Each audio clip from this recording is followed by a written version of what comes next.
Hi, welcome back here. Halloween is right around the corner, and while, the costumes and the trick-or-treating, it is so much fun, we also want to make sure that your kids are safe as well. So this morning, I'm joined by Dr. Nita Jain, who's a pediatrician at Swedish Medical Center. Dr. Jain, good morning. Morning. Thank you so much for being here. Yeah, it's a pleasure. Yeah, this is an important topic to talk about. As we head towards Halloween, it's next week. What tips could you give parents when it comes to keeping kids safe while they're trick-or-treating?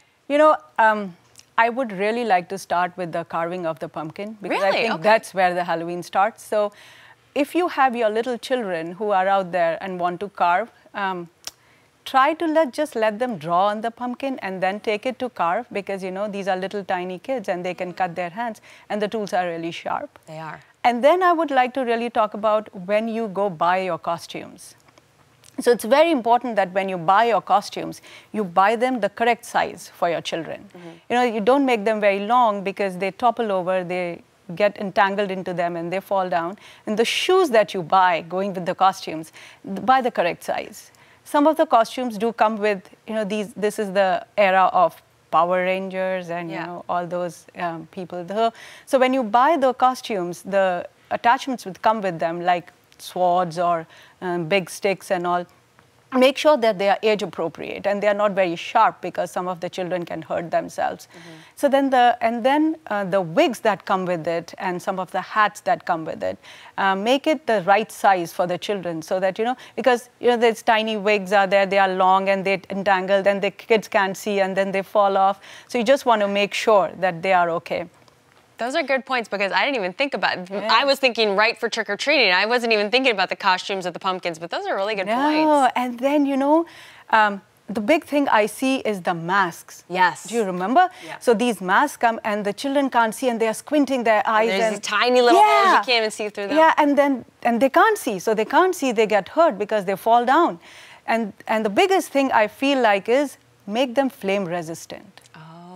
Very important, because check it whether they are flame resistant or not. Because you will usually see that on the material, yes, right? on the material on the side it will be written flame resistant. Okay. So always check that because you have pumpkins, they are candles, and you don't want these kids to get burned. Especially if you're running around with a little cape dragon behind you or something. That is such a good idea.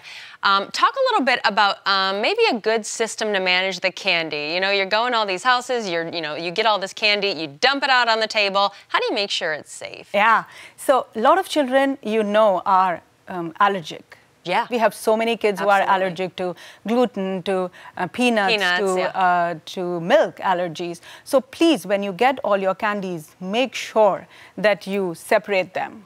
You separate them, read the label, because everything is written there. Mm-hmm. So read the label and separate them. And then, very, very important, a lot of times, the smaller, like you can eat the big chocolate. Yeah. But for whatever reasons, when it becomes the mini size, they have more contamination. Can't tell you why, but those are the ones which you should watch out for always. So if you want to give candies to your children, try to see the bigger chocolates, not those little tiny ones, because there are more chances that they'll be contaminated. Now, what do you mean by contamination exactly? So what happens is that a lot of these candies, when they are processed and when they are made, you can have cross-reaction with the peanuts or the nuts or the other things. So just make sure that, you read the labels very carefully.